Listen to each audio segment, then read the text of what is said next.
Hello students, this is Rupali and this is your part 10 of structure of atom, 11 chemistry.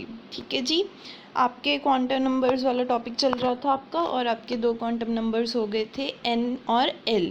ठीक है, next quantum numbers देखते हैं अब हम. थर्ड है आपका मैग्नेटिक क्वांटम नंबर. ठीक है, इसको आप डिनोट करते हो ml से. ठीक है, l आपका क्या है, सबस्क्रिप्ट है.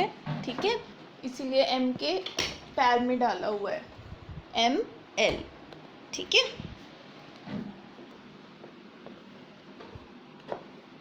बेसिकली ये आपका जो क्वांटम नंबर है सबसे पहले आपको इन्फॉर्मेशन क्या देता है. ठीक है, देखो जब भी कहते हैं इलेक्ट्रॉन अपने ऑर्बिट में मूव करता है ना, जैसे ऐसे अपने ऑर्बिट में मूव कर रहा है, तो वो अपने आसपास क्या जनरेट करता है, इलेक्ट्रिक फील्ड. ठीक है, वो इलेक्ट्रिक फील्ड आगे क्या प्रोड्यूस करता है, आपका मैग्नेटिक फील्ड. ठीक है, ये मैग्नेटिक फील्ड और एक्सटर्नल मैग्नेटिक फील्ड एक दूसरे के साथ क्या करते हैं, इंटरैक्ट. ठीक है, एक है आपका खुद का मैग्नेटिक फील्ड और एक है बाहर वाला मैग्नेटिक फील्ड. दोनों क्या करेंगे, एक दूसरे के साथ इंटरैक्ट. ठीक है, उस इंटरैक्शन के बाद क्या होगा, जो आपके सबशेल्स हैं, सबशेल्स कौन कौन से थे अगर आपको याद हो, S P D F, ठीक है, G H, ये वाले सबशेल्स पढ़े थे ना हमने. इन्होंने क्या बोला कि ये जो आपके सबशेल्स हैं, इन सबशेल्स में क्या प्रेजेंट होते हैं, इलेक्ट्रॉन्स प्रेजेंट होते हैं. ठीक है, वो इलेक्ट्रॉन्स अपनी ओरिएंटेशन बना लेंगे according to the magnetic field. Orientation का मतलब क्या होता है, बेसिकली मतलब जैसे ये मेरी कुछ एक्सिस हैं. ठीक है, इसको मैंने एक्स एक्सिस बोल दिया, इसको मैंने वाई बोल दिया और इसको मैंने जेड बोल दिया. अब मेरा इलेक्ट्रॉन किस डायरेक्शन के अलोंग अलाइंड है, ठीक है, that is it's orientation.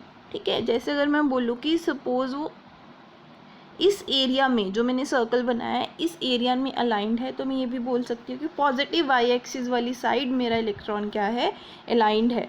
Similarly अगर मैं बोलूँ कि ऐसे अलाइंड है या मेरा इलेक्ट्रॉन ऐसे अलाइंड है.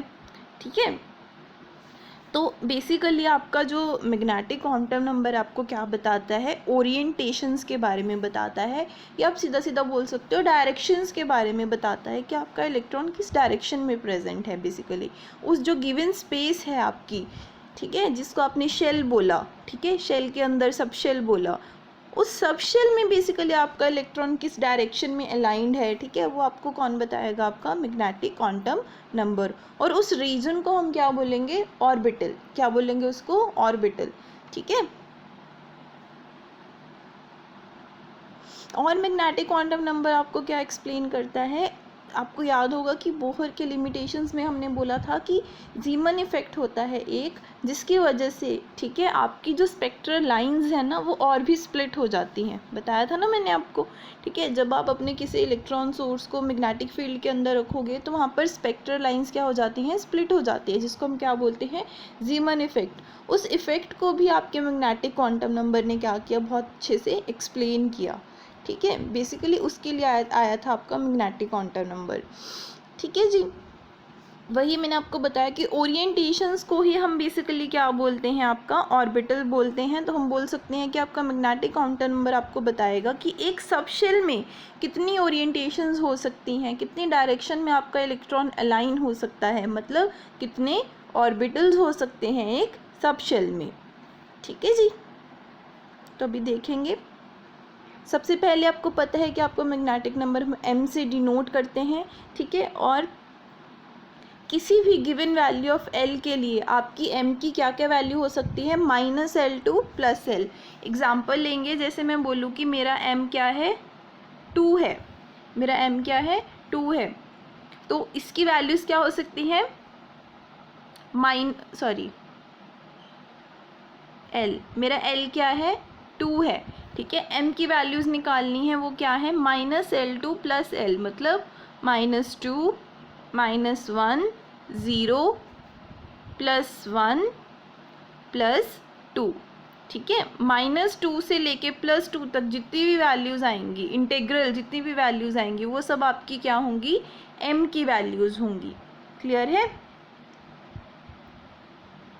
और क्या एग्जांपल ले सकते हैं हम, जैसे मैं बोलूँ कि मैंने 3 ले लिया, ठीक है, तो फिर m की वैल्यू क्या हो जाएगी आपकी, -3 -2 -1 0 +1 +2 +3, ठीक है। तो ऐसे हम L की वैल्यू से M की वैल्यू निकाल सकते हैं। यहाँ से हमें ये भी पता चला कि आपका M कभी L से बड़ा नहीं होगा, ठीक है। अगर आपका L 3 है तो M की वैल्यू 3 तक ही होगी, हम 4 नहीं ले सकते उसमें, ठीक है। ये आपका टेबल है। देखो अगर मैं बोलूँ कि मेरे पास सबसे पहले L की वैल्यू क्या है, 0 है, सबशेल की डेजिग्नेशन मेरे पास S है, ठीक है। कितने ऑर्बिटल्स हो सकते हैं उसमें, एक ही ऑर्बिटल होगा ना, क्योंकि 0 है। अगर L आपका 0 है तो M भी तो आपका क्या रह गया, फिर 0 ही रह गया, ठीक है। तो आपके पास S में सिर्फ एक ही ऑर्बिटल होता है जिसको हम 0, जिसका M क्या है, 0 है। P में कितने होंगे, देखो अगर L की वैल्यू आपकी क्या है, 1 है, तो M क्या क्या हो सकता है, -1 0 +1, ठीक है। तो P कितने होंगे, 3 होंगे ना। देखो 0 जो है वो Z को डिनोट करता है, बेसिकली जो 0 है वो Z को डिनोट करता है। X और Y जो है, आप X को भी +1 लिख सकते हो, Y को भी +1 लिख सकते हो, ठीक है। प्लस और माइनस का यहाँ पर कोई रोल नहीं है, ठीक है, सिर्फ नंबर्स का रोल है, ठीक है। क्लियर है। PZ के लिए 0 लोगे, X और Y के लिए क्या लोगे, +1 और -1, ठीक है। D के लिए अब देखो L क्या है आपका, 2 है ना, क्या है, 2 है। तो M क्या क्या हो सकता है, -2 -1 0 +1 एंड +2, कितनी वैल्यूज़ हो गई, 5 वैल्यूज़। मतलब D में कितने ऑर्बिटल्स होंगे, 5 ऑर्बिटल्स होंगे। P में कितने थे, 3। S में कितने हैं, 1, ठीक है। S में 1 ऑर्बिटल, P में 3 ऑर्बिटल और D में कितने हैं जी, 5 ऑर्बिटल्स हैं। कौन कौन से हैं, देखो DZ2, DXZ, DYZ, DX2 -Y2 and DXY, ठीक है।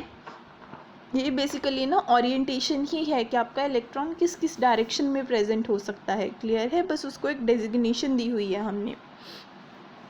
तो वही अगर Z2 है तो उसके लिए 0 लेंगे, जैसे PZ के लिए हमने 0 लिया था ना, PZ के लिए 0 लिया था, वैसे Z2 के लिए भी आप क्या लोगे, 0 लोगे, ठीक है। फिर उसके बाद जो Z वाले हैं उनको प्रायोरिटी देंगे, जैसे XZ है, YZ है, तो उसको क्या देंगे, 1 देंगे, +-1 कुछ भी लिख सकते हो आप। वैसे ही DX2 -Y2 और DXY को हम क्या देंगे, फिर बाद में प्रायोरिटी देंगे, और उसका हम D क्या लें, अपना M क्या लेंगे, 2 लेंगे, ठीक है, 2 लेंगे उसका, क्लियर है। ये आपका देखो S सबशेल है और इसमें एक ऑर्बिटल है। P सबशेल में कितने, 3 ऑर्बिटल्स हैं आपके, समझ में आया आपको। और D सबशेल में कितने ऑर्बिटल्स हैं, 5 ऑर्बिटल्स हैं, क्लियर है। सिंपल है ना, बिल्कुल। देखो वैसे अगर आप एक सीक्वेंस को समझो, यहाँ पर 1 3 5, आगे कितने होंगे, 7, फिर कितने होंगे, 9, ठीक है। तो ये ऑड नंबर आपके पास होंगे ऑर्बिटल्स, जैसे जैसे आप आगे बढ़ोगे। मतलब D जो आपका F है उसमें कितने हो सकते हैं, 7 हो सकते हैं, ठीक है। देखो अगर आपका L 0 है तो M की एक वैल्यू है, तो S के लिए क्या होगा, एक ऑर्बिटल होगा, ठीक है। L की वैल्यू 1 है तो उसके लिए कितनी M की वैल्यूज़ हैं, 3। अगर L की वैल्यू 2 है तो उसके लिए M की वैल्यूज़ कितनी है, 5। अगर आपका L 3 है, F सबशेल है ना, उसके लिए कितनी है, 7, ठीक है। इसको आप इस फॉर्मूला से भी निकाल सकते हो। जैसे अगर L आपका सपोज 1 है, ठीक है, तो M कितना होगा, 12 + 1, 2 × 1 2 + 1 कितना हो गया, 3, ठीक है। वैसे अगर आपका L 2 है तो M की वैल्यू कितनी होगी, 2 × 2 4, 4 + 1 5। वैसे ही अगर आपका आपकी L की वैल्यू 3 है तो M = 12 + 1। अगर आपकी L की वैल्यू जैसे 3 है तो M कितना होगा, देखो 2 × 3 6 + 1, ये फॉर्मूला है, ठीक है। तो कितना हो गया, 7। तो L की वैल्यू अगर 3 है तो कितने ऑर्बिटल्स होंगे आपके पास, 7 ऑर्बिटल्स होंगे, क्लियर है। सिंपल सिंपल बातें हैं। बस समझना अच्छे से है थोड़ा, ठीक है। और आपको ये बात मैंने तभी बताई थी जब ऑर्बिट और ऑर्बिटल में डिफरेंस किया था कि ऑर्बिट में आपके कितने इलेक्ट्रॉन्स हो सकते हैं, 2n², और ऑर्बिटल में कितने होते हैं, सिर्फ 2 इलेक्ट्रॉन्स होते हैं, ठीक है। जो ऑर्बिट है बेसिकली आपका क्या है, शेल है, ठीक है। शेल के अंदर क्या है, सब शेल है, जिसको आपने क्या बोला, s p d, उसके अंदर क्या है हमारे पास, हमारे ऑर्बिटल्स हैं, उसके अंदर क्या है जी, ऑर्बिटल्स हैं, क्लियर है। तो ऑर्बिट आपका बेसिकली क्या है, शेल है। ऑर्बिटल्स आपके पास मैंने आपको बता दिया क्या है बेसिकली, एक होती है आपकी डीजेनरेट ऑर्बिटल्स, ठीक है। क्या मतलब है इनका, कि जैसे आपके p में 3 ऑर्बिटल्स है ना, अगर आपने कोई भी मैग्नेटिक फील्ड अप्लाई नहीं किया हुआ तो सबकी एनर्जी क्या होगी, सेम होगी, सेम लेवल पर होगी, ठीक है। सेम लेवल बनाया मैंने, ये सेम लेवल्स, ठीक है। अगर मैग्नेटिक फील्ड अप्लाई कर दिया तो पता है क्या हो जाएगा, जैसे 3 लेवल्स है ना, ये स्प्लिट हो जाएंगे ऐसे कुछ, ठीक है। इसी को हमने क्या बोला है आगे जाके फिर आपका जीमन इफेक्ट, ठीक है। अगर 5 है, जैसे अगर मेरे पास 5 है तो ये कैसे स्प्लिट हो जाएंगे, 5 लाइंस में स्प्लिट हो जाएंगे ऐसे, ठीक है। ऐसे एनर्जी लेवल्स बन जाएंगे 5 आपके, क्लियर है।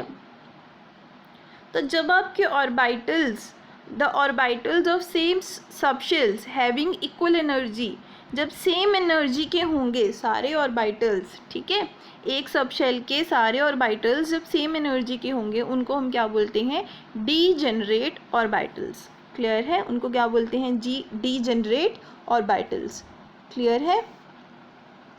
वो मैंने आपको बता ही दिया कि अगर हम फील्ड अप्लाई कर देंगे तो डीजेनरेसी आपकी मतलब टूट जाएगी और फिर सारे ऑर्बिटल्स क्या हो जाएंगे, अलग अलग एनर्जी के हो जाएंगे।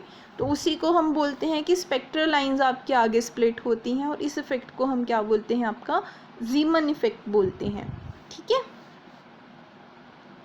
नेक्स्ट है आपका स्पिन क्वांटम नंबर।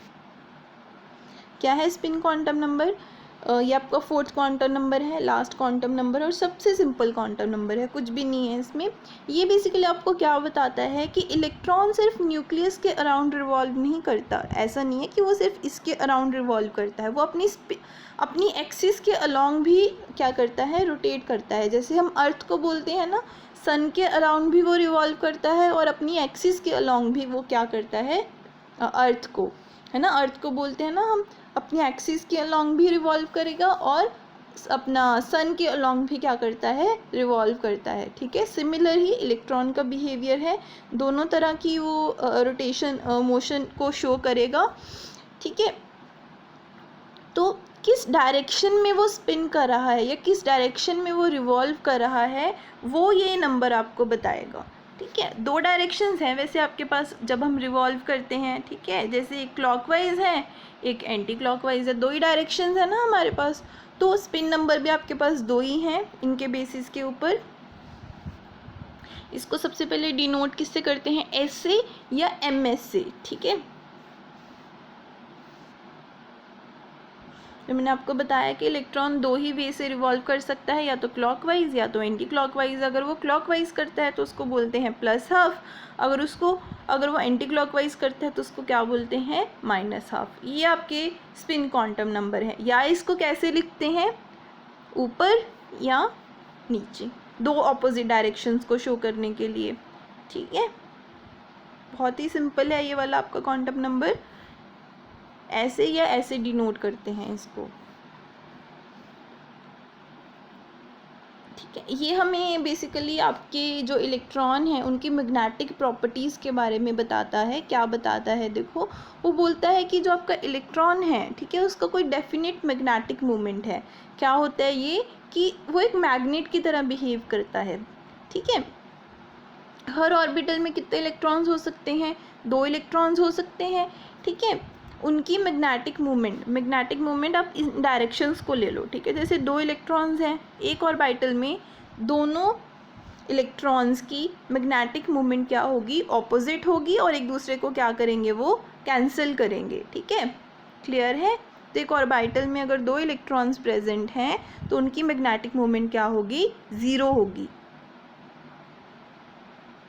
एक एटम में अगर आपके सारे ऑर्बिटल्स फुली फिल्ड हैं तो मैग्नेटिक मोमेंट क्या होगी, 0। ठीक है, फुली फिल्ड क्या मतलब क्या मतलब है कि सारे ऑर्बिटल्स फिल हैं, हर ऑर्बिटल में 2-2 इलेक्ट्रॉन्स हैं, तो हर ऑर्बिटल में मैग्नेटिक मोमेंट क्या है, 0 है। तो नेट भी कितनी हो गई, 0। उस सब्सटेंस को हम बोलते हैं डायमैग्नेटिक। ठीक है, जिस एटम में सारे इलेक्ट्रॉन्स आपके पेयर्ड हैं, ठीक है, पेयर्ड भी बोल सकते हैं ना, क्योंकि हर ऑर्बिटल में 2 इलेक्ट्रॉन्स हैं। मतलब अगर आपके एटम में सारे इलेक्ट्रॉन्स पेयर्ड हैं तो उसको क्या बोलते हैं, डायमैग्नेटिक। अगर आपका कोई भी एक इलेक्ट्रॉन भी अनपेयर है तो उसको हम बोलते हैं पैरामैग्नेटिक। ठीक है, सम हाफ फिल्ड ऑर्बिटल्स अगर हमारे पास कुछ प्रेजेंट हैं तो उसकी कुछ ना कुछ मैग्नेटिक मोमेंट आएगी और उसको हम क्या बोलेंगे, पैरामैग्नेटिक। देखो डाया का मतलब क्या होता है, 2, जिसमें हर ऑर्बिटल में 2 इलेक्ट्रॉन्स है उसको बोलते हैं डाया। ठीक है, अगर किसी भी एक ऑर्बिटल में 1 इलेक्ट्रॉन है तो उसको बोलते हैं पैरा मतलब 1 होता है। ठीक है, कुछ क्वेश्चंस ट्राई करके देखते हैं, फिर आपको ये टॉपिक बहुत ही इजी लगने लगेगा।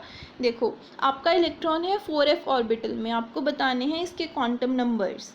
ठीक है, सोच सकते हो, ये क्वेश्चन हम एक खुद करके देखते हैं। देखो, जो 4f है, जो नंबर लिखा होता है ना आपका, वो होता है प्रिंसिपल क्वांटम नंबर। ठीक है, तो n आपका क्या है, 4। ठीक है, जो f है वो आपको पता है क्या है, सबशेल है। ठीक है, वहाँ से आप क्या बता सकते हो, l की वैल्यू बता सकते हो। ठीक है, अब इसको याद कैसे करना है, देखो S P D F ये सीक्वेंस है ना आपका। S के लिए L क्या होगा, 0 1 2 3, ऐसे याद करना है आपको। ठीक है, तो F के लिए आपका एंगुलर क्वांटम नंबर क्या होगा, 3 होगा। ठीक है, ये याद रखना है आपको कि S के लिए L क्या होता है जी, 0 होता है। फिर आगे वाले अपने आप याद हो जाएंगे आपको। ठीक है, और आपको पता है अगर L की वैल्यू 3 है तो M की वैल्यू क्या क्या आ सकती है, -3 to +3। ठीक है, और स्पिन क्वांटम नंबर आपको पता है +½ होगा या -½ होगा। सिंपल है ना बिल्कुल। तो आपको सिर्फ क्या याद करनी है, L की वैल्यूज़ याद करनी है, बाकी आप खुद कर सकते हो सारा। कुछ क्वेश्चंस हैं, देखो ट्राई करके देखेंगे। फर्स्ट क्वेश्चन है जो क्या है उसमें 2pz दिया हुआ है, 2pz n क्या है, 2 है। अब L देखो P दिया हुआ है तो SP। ठीक है, L S के लिए 0, P के लिए क्या होगा 1, तो L क्या है 1। अब देखो Z दिया हुआ है ना, मैंने क्या बोला था, Z के लिए आपका M क्या आएगा, हमेशा 0 आएगा। और स्पिन आपको पता है +½ या -½ कोई भी आ सकती है। ठीक है, नेक्स्ट देखेंगे सेकंड क्वेश्चन। N क्या है 4। ठीक है, L क्या होगा, SPD 0 1 2, L क्या होगा 2। ठीक है,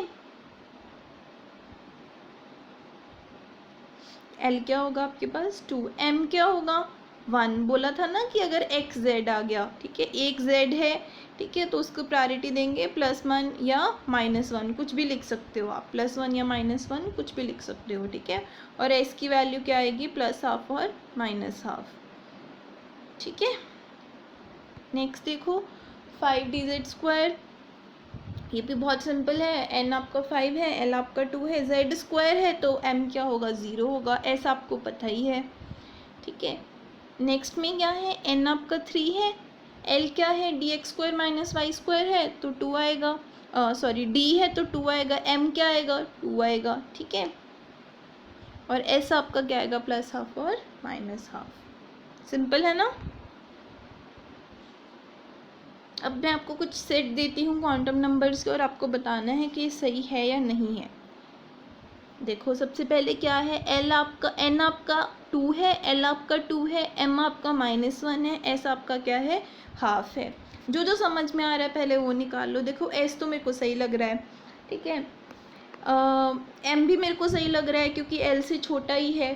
ठीक है, एल भी आगे आपका क्या होता है, एम से एन से छोटा होता है। आपको अगर याद हो तो मैंने लिखवाया था कि L is always equals to N minus one.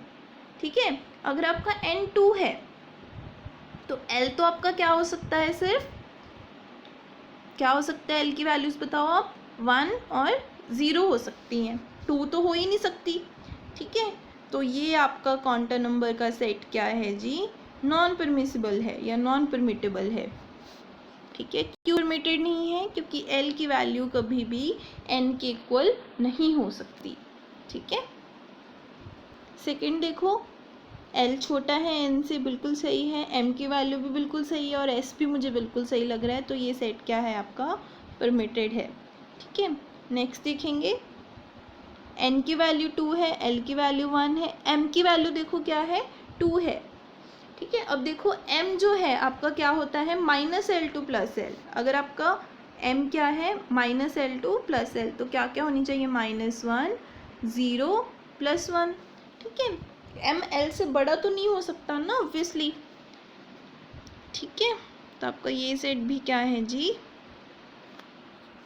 Non permitted है। ठीक है, क्यों है, क्योंकि एम कभी भी एल से बड़ा नहीं हो सकता। ठीक है, तो इसके क्वेश्चंस आप ट्राई करके देखो। अगर कोई भी डाउट है तो नीचे नंबर दिया हुआ है, आप उसके ऊपर मेरे से बात कर सकते हो, या नीचे ईमेल आईडी दी हुई है उसके ऊपर भी आप मेरे से क्वेरी पूछ सकते हो। ठीक है जी।